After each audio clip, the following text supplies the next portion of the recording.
জাতীয় সংসদে ২০টি গুরুত্বপূর্ণ বিল পাশ হয়েছে, যার মধ্যে রয়েছে আর্থিক, শিক্ষা, উন্নয়ন ও প্রশাসনিক খাতে একাধিক সংস্কার কার্যক্রমের মতো বিষয়গুলো।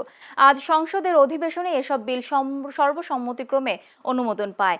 এর মধ্যে বাংলাদেশ ব্যাংকের গভর্নর পদের সর্বোচ্চ বয়সসীমা ৬৭ বছর তুলে দিয়ে বাংলাদেশ ব্যাংক সংশোধন আইন পাশ করা হয়েছে। এছাড়া ঢাকা সেন্ট্রাল ইউনিভার্সিটি অধ্যাদেশ বিলও পাশ হয়েছে।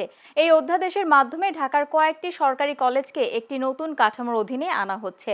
এদিকে উন্নয়ন খাতে নারায়ণগঞ্জ, বরিশাল, ময়মনসিংহ, কুমিল্লা ও রংপুর উন্নয়ন কর্তৃপক্ষ গঠন সংক্রান্ত বিল, আর্থিক খাতে আমানত সুরক্ষা, ভ্যাট ও গ্রামীণ ব্যাংক সংশোধনী বিল এবং প্রযুক্তি খাতে সাইবার সুরক্ষা ও জাতীয় উপাত্ত ব্যবস্থাপনা বিল সহ বিভিন্ন আইন পাশ হয়েছে।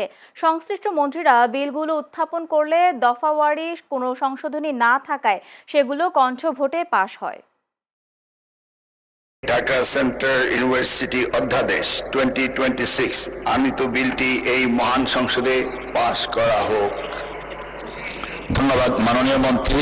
সংসদের সামনে প্রশ্ন হচ্ছে, সংসদে উত্থাপিত আকারে ঢাকা সেন্ট্রাল ইউনিভার্সিটি বিল 2026 পাশ করা হোক। যারা এই প্রস্তাবের পক্ষে আছেন তারা হ্যাঁ বলুন, যারা এই প্রস্তাবের বিপক্ষে আছেন তারা না বলুন। আমার মনে হয় হ্যাঁ জয়যুক্ত হয়েছে, হ্যাঁ জয়যুক্ত হয়েছে, হ্যাঁ জয়যুক্ত হয়েছে।